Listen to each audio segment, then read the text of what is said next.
That's the just acceleration, just like the average acceleration.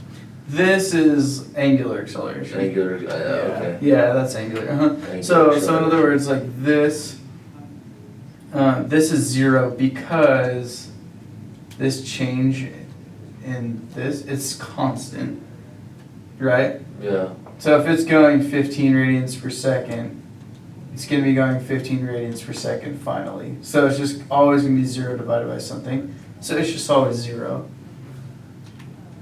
So this equation is good to use, but that's 0 right there. The acceleration is 0? Yep, angular acceleration is 0, yeah. Okay. Mm-hmm. Just because it's a constant.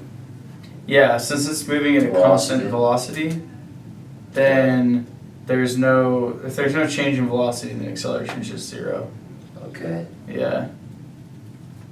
So then, why is for this problem? Why is this part 0, and that not the, or is that the same? Because it's a tan, the a tan is 0. Yep. Yeah, this is 0 Yeah. meters per second squared, and this is 0 radians per second squared. The only velocity or only acceleration it has is this, because that doesn't depend. It just depends on its velocity, not its change in velocity. Okay. Okay. So I only use this formula if it's not a constant velocity. Yeah. Okay. Yeah. Well, you can use it anytime. Yeah. Like you can use it to solve for it, but that's just 0, so that's 0 too. Okay. So if one of those is 0, the other's 0. Okay. Okay. Yeah. All right. Yeah, it's one or the other. It's like either it has a value or it doesn't. Okay. Yeah. Do you have a question? Yeah. Okay. Okay, I want to work on number 12. Okay. So, what is the moment of inertia of an object that rolls without slipping down a 2-meter high incline, starting from rest? Okay, it has a final velocity of that. Express your moment of inertia as a multiple of mr squared, where m is the mass and r is the mass radius of the object. Okay, so it wants to know moment of inertia, right? Okay, so this one's gonna be like the last problem we did. So we know it's on like a hill, right? And it kind of rolls down.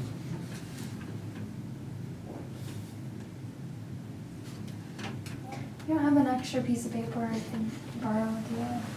Yeah, I do.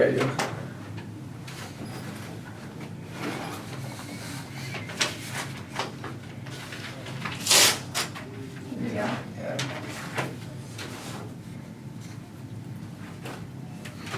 Okay, so let's see. We know it's 2 meters high. Starts from rest. Has a final velocity of 6 meters. Okay, so we know the height is 2 meters, and we know the final velocity is 6 meters per second. So the total energy it has up here is potential energy, and that's going to equal the kinetic energy down here plus the rotational kinetic energy. So it's going to be mass times gravity times height equals 1/2 mass times velocity squared plus 1/2 moment of inertia times angular velocity squared.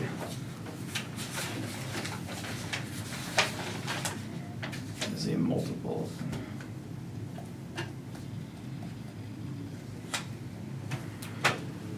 Okay, so you're just trying to solve for I basically, right? Okay. In terms of m and r. So we're going to change, let's just change this angular velocity to velocity over r squared. So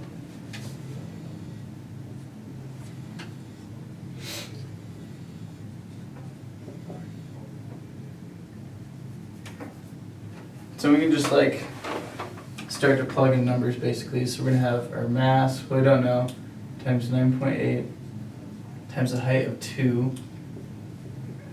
mass, we don't know, v squared is 6 plus 1/2 I times 6 squared divided by r squared. And in the end, you want to know what is I basically in terms of m and r. Okay, Yeah. so how,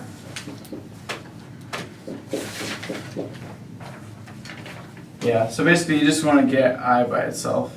So you can just use this equation. just kind of like ignore the m's that you don't know? Yeah, so it would be like 9.8 times 2m. Okay, So it's going to be like 19 something times, mass. so just like that. And then we have 6 squared times 1/2.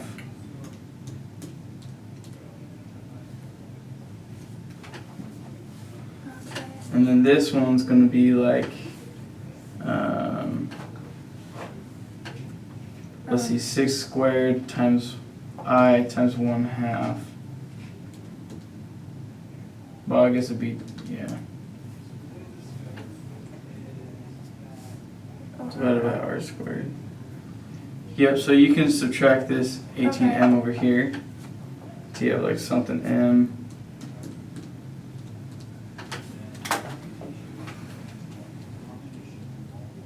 Yep, and then we can multiply by r squared, right? And then just divide by 18.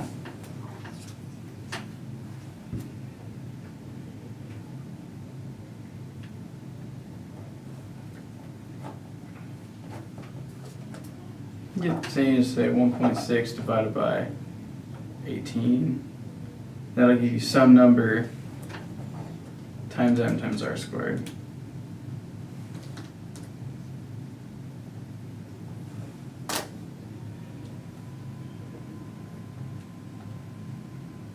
okay. Yep. Because it wants it just says, because we don't know what m or r is, but if we're giving it to you, like if we give it to you, then you can okay. just plug it in and solve for it. Okay, cool. Okay, thanks. Yeah, no problem. Alright, Justin, you got a question? Yeah, I do. Okay, cool. So, right here we have how fast in RPMs must a centrifuge rotate the particle 6.1 centimeters from the axis of rotation is to experience an acceleration of, I think it's 400,000 Gs. Okay. So looking for the velocity. Okay. So yeah, and it wants an RPM. Okay, Yeah. so let's see.